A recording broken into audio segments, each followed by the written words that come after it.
We're now joined by SABC News Meteorologist Lehlohonolo Thobela, just to give us a sense of the weather currently and when exactly we can expect to rain. Lehlohonolo, a very volatile situation that many are contending with in the Western Cape and Eastern Cape. Just share with us, having heard from our colleague there, that it's not a good start to the year. Just share with us, is this exactly the period when we should be expecting dry conditions and the levels of the fires that we're seeing now? Yeah, good afternoon, Funda, and definitely it is the season. It's the peak season for veld fires, especially for the Eastern Cape into the Western Cape, as well as parts of the Northern Cape. As you can see with what we have as a graphic here, what fires need is dry conditions. Temperatures must be high with hot conditions, which obviously assist in dry conditions. No precipitation. For the southwestern interior, especially in the Eastern Cape, the western half of the Eastern Cape into the east, into most parts of the Western Cape, they've received significant amounts of rain just maybe September into November, which just shows you the dryness that has been there in the southwestern areas. Now, when we had a seasonal outlook, it showed that we're expecting below normal rains for the southwestern parts, which is one of the things that add in why we have so much dry areas. Now, we have vegetation like the fynbos, which in these types of weather, they catch fire quickly and quickly ignite to make sure that these are spread. But one thing that we need to take note of, it's the strong winds. The strong winds play a big part in why we have these veld fires, but why they run away is because of the windy conditions. I mean, you saw in the video as we were watching right now with Kim there, it was showing you how the extent of the windy conditions can get to the fires being severe. And that's why we issue out veld fires, dangerous warnings into extremely dangerous conditions.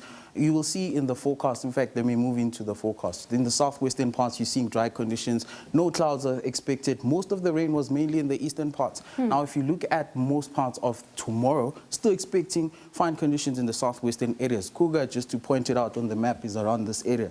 And as you're seeing, we're seeing no percentage of rain in the coming days. Severe weather shows more veld fires for the southwestern interior. And that's what you asked me about. So this is the peak season for veld fires, especially for the central and the western parts into the southwestern parts. That part just around Cape Town, still expecting veld fire conditions, which stretches into the Garden Route. And we saw a colleague of us in the Western Cape checking areas around the central and the southern parts. Quite concerning, though, when you say that this is the peak season. So meaning even the extent of preparation should meet the understanding that this is the peak season. But as you've seen in those visuals with Kim, it doesn't seem as though there's sufficient water or resources to actually contain the fire. That's right. But you were showing us the conditions. It seems that currently now, these two areas in the Cape, Western and Eastern, are all meeting those conditions when you're talking about less humidity that we saw there, the strong winds. So all of those conditions are met right now for the disaster that we're seeing. Yeah, definitely. And you can see into the weather outlook into Sunday.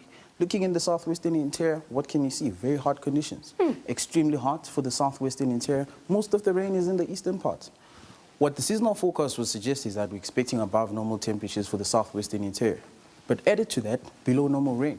And that's one of the conditions that help why we see more veld fires. So people should really take note of how you discard your cigarettes if you're smoking. The smallest thing as a cigarette can start a fire. But with windy conditions, they'll move in and blow in and result in more veld fires, runaway fires for that matter. For the past 2 days into probably 3 days ago, we kept on issuing a warning for damaging winds along the south coast, and we're expecting windy conditions between 40 to 50 kilometers per hour.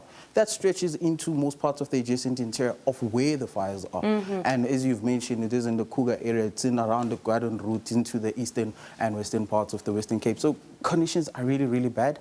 And to add to that, we're expecting rain at least on the 13th of Jan.